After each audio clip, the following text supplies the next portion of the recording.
Hello, it's Pete here at Sizzix again, and today is all about a brand new collection from Vicki Boutin. Now, I love Vicki's work.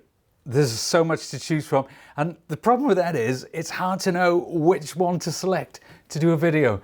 But after a lot of deliberation, I did, and let's get going. So let's see what we've chosen today. This one is Floral Bouquet. And if you remember the flowers from Vicki's first collection, they're in the same style, but just brought down to scale slightly. So you've got this wonderful banner and separate sentiments to fit on top of that banner. You also get these two Framelit dies. So once you've stamped it, once you've inked it, once you've watercolored it, however you want to do that, then you can die cut them using the two dies, which is sized specifically. But as well as that, I'm going to use one of these lovely, now this is called, these are just backgrounds. They're the most wonderful A5 backgrounds. And they're called Background Textures actually. But they're quite organic in many ways. So that one there, I see water. It's gorgeous. It's really, really nice and quite different from anything else I've seen.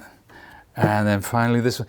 I love that. That would work so well with greens because it's kind of like leafy, but with blues it could be snowflakes. So, you know, there's a lot going on there. So there's plenty of scope. I think I'm gonna use that one actually. But we'll put those to one side. And the first thing I need to do is bring in my stencil and stamp tool. Now, if you're new to the stencil and stamp tool, there are tons and tons of videos online showing you how to get the best out of it. This is your stencil adapter for using your stencils. We will see that in action shortly, but it's all about the stamping at the moment. So I'm just going to put my paper down. Now, this is a sticky grid sheet, so my project doesn't move about. There are no sides, so I can go 12 by 12. I can go really big. It's nice to have a small stencil and stamp, but the bigger one gives you more creative opportunities. So let's get my stamps. I could stamp these all at once, but I always prefer to do them one at a time. And I'm going to bring the lid down, and that will grab my stamp. So it's always exactly where you need it to be. Never ever slips out of register. And I'm going to ink this. I'm using StazOn today. Okay, which is a solvent-based dye ink, but it's permanent. So when I come to watercolor over the top, which is what I'm doing today, I know it's not going to bleed. It's going to give me a really crisp edge. Now, here's the thing about stamp platforms. Okay, if this is imperfect, I can ink it and I can go back in and stamp again. But it's perfect. The weight of that stamping is perfect. And the reason is because we're using a platform, and when you bring it down, everything is parallel and the pressure is constant. It's changed the way we stamp. Stamping platforms, we use the phrase game changer, bit of a cliche, but it is very apt in this case. Now I'm going to pick up that banner. Again, we'll take our ink, making sure. Now, if for whatever reason I missed a bit, I can come back, I can re-ink, I can take it off the hinge, I can put it back on, and it's going to be perfect. See, now there. See that there? For whatever reason, did I miss it off? I can't remember. Did I not put enough pressure? But I can come back in, I can press down, and there you go. There you go, it's perfect. Every time you're getting that registration. But what you're really getting with rubber stamping is peace of mind. Because, you know what, with stamping, there's nothing worse than doing a really great project and then ruining it at the end with the stamping, making a complete hash of it. Either the pressure's off or it doesn't stamp completely. And if you're using a block, an acrylic block, then there's no turning back. So, whoever came up with the original stamp platform, thank you so much. It's made my life a whole lot easier. So there we are. We'll ink that up. So it's one of three phrases. This is, oh, I didn't put it in the hinge properly. Ha! There we are. Hey friend. We've also got Celebrate and Thinking of You. Now, that's my stamping done. Of course, at this point, you can use whatever mediums you want to color that in. I'm going to use watercolors today. So we'll just pick that away. Remember, this is a low-tack sheet. So your project just lifts away. It doesn't tear the backing off your project at all. Okay, let's pop this sort of by there. Right, and I'm going to use distress inks today, but I'm not going to use them in the normal way. I'm going to use them like watercolors. So let's get that off to the side. This is my media mat. So this is going to be my palette, and this is where my inks are going to go. So I've got my greens. This is my tin of various greens. This is my purples, my lilacs. There's some lovely deep blues there. I keep my black in this tin as well. So that's what I'm going to be using today. Let's take shaded lilac, and I'm just going to smooch that onto the media mat, like so. I'm also, for a deeper tone, I'm going to take Villainous Potion. Ooh, I remember that. It was a Halloween release. You'll not be surprised to hear. Spritz a little bit of water. Excuse me. And I'll just pick up some of that pigment. So I'm going to start light, and I'm going very, very kind of free form. Now, we're not going to see the whole of this. I'm just going to do the one flower, and then we'll use some videography magic to get to the end.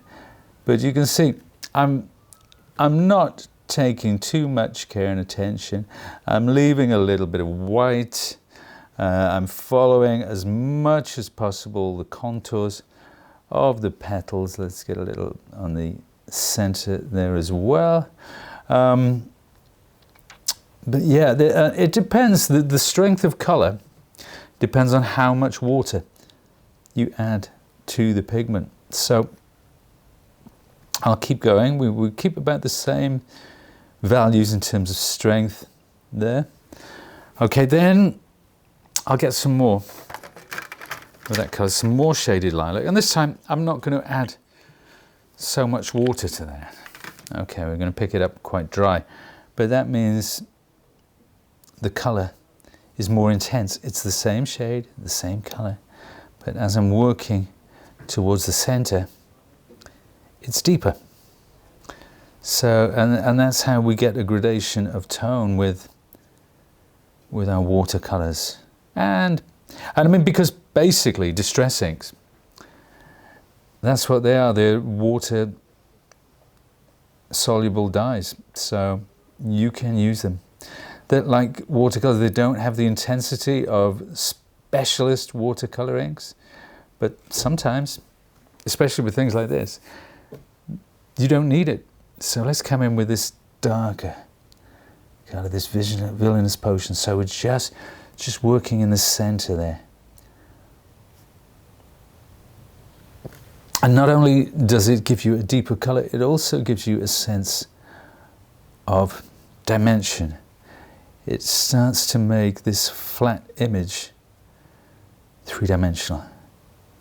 So there we are. But again, I'm not taking too much care. And I did a Willow Wolf video recently using Willow's wonderful stamp sets from her first collection, and you know, I had to call it out. I'm not a watercolorist. I'm really not. But it is a medium that I enjoy using.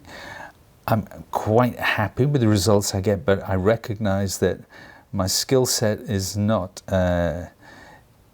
what it could be, and it's only time and it's only practice that gives you that. So there we are. I think we'll crack on with this, but you know what?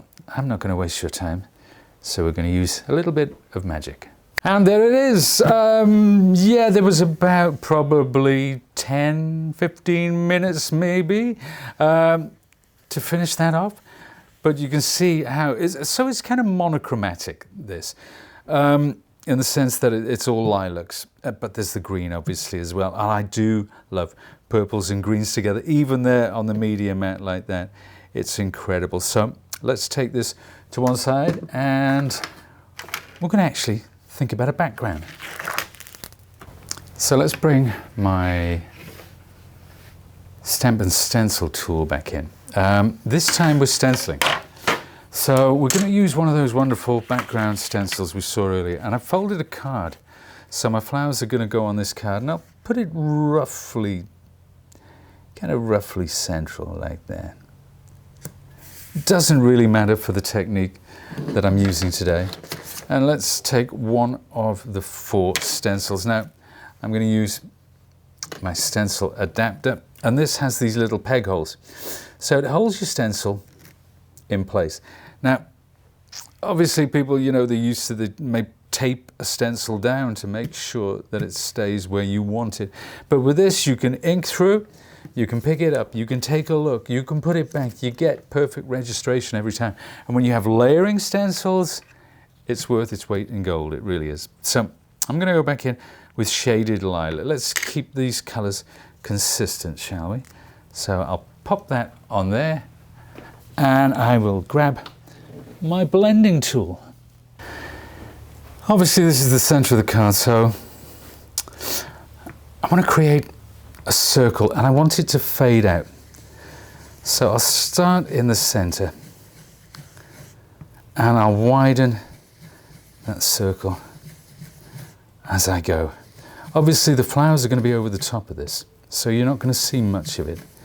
You're only going to see the edges, but if I work like this, it will give me that consistency. So now at this point, I'm wondering, how does it look? Well, the best way to find out is to take that away. Do I need it to be stronger there? Is it fading out as I expected it to? The answer is both yes and no. I'm going to make it a little stronger here. Now let's have a look at that. And now that's where I wanted it, especially on this side. And that's the beauty of having a system like this, of having those pegs to ensure that your registration is consistent. So there we are. Now I need to make sure that it's the same all the way around. And there we are. Maybe I need to go a little more to that side.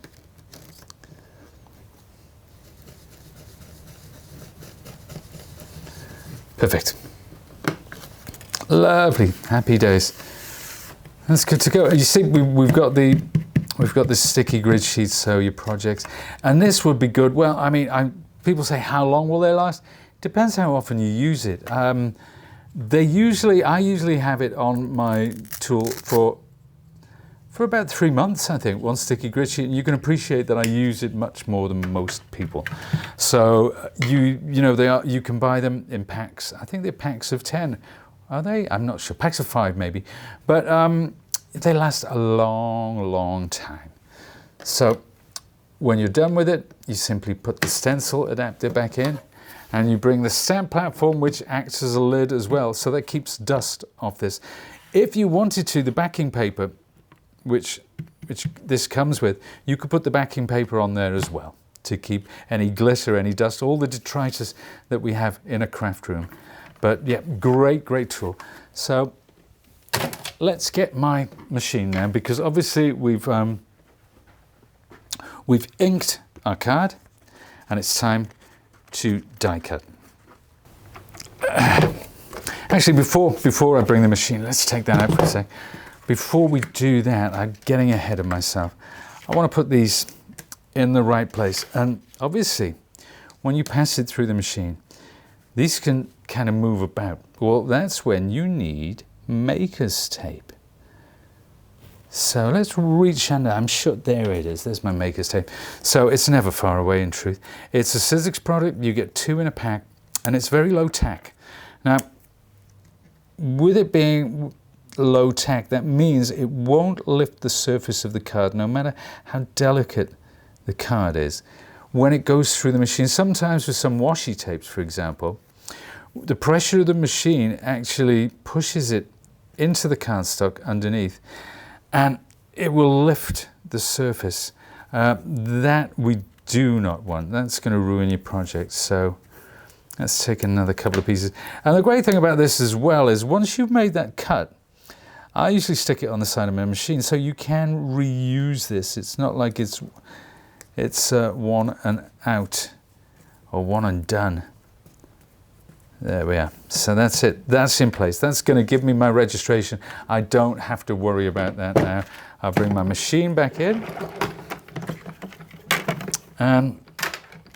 If you haven't watched the Sizzix video for a while, you might be thinking, wait a minute, that Big Shot looks different. Well, it is new. It's a redesigned Big Shot. But the great thing about it is the internal components, everything that you know and love and trust about the Big Shot have remained identical.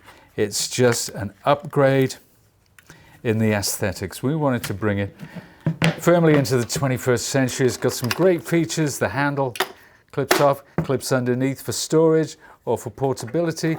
Then you just pop that out, it clips in, and you're good to go. But it's a really nice looking machine.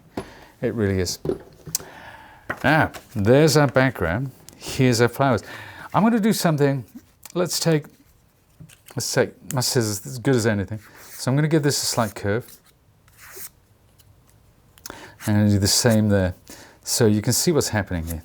So it's kind of how a ribbon would be. Okay. And then we're going to pop that on the front. And I think I'm going to get some 3D pads. We'll put a few on the back of this one. Now you don't need too many to anchor it. 3. It's quite a big one, so I'm going to use 4 pads. With this one, I'm going to use 1 there and 1 there, and this will sit freely, hopefully, on top. Now we'll peel the backing off like so. Place this down so that background, that subtle kind of background, really makes a difference. And then with this, see how that curve helps it stand away like that. It's wonderful, isn't it? And it would stick down really well if I remembered to peel the backing off. I'm supposed to be a professional. Steve, our expert videographer, is there in the background shaking his head. He's never seen anything like it in his life. But there we have it. Hey friend. Or how about celebrate? So again, monochromatic. We're just using the pink family there. Or thinking of you. Those are the options. I mean, you can use any stamps that you have to hand if you have other sentiment stamps. But we've tried to keep it consistent with that lovely background, fading it out.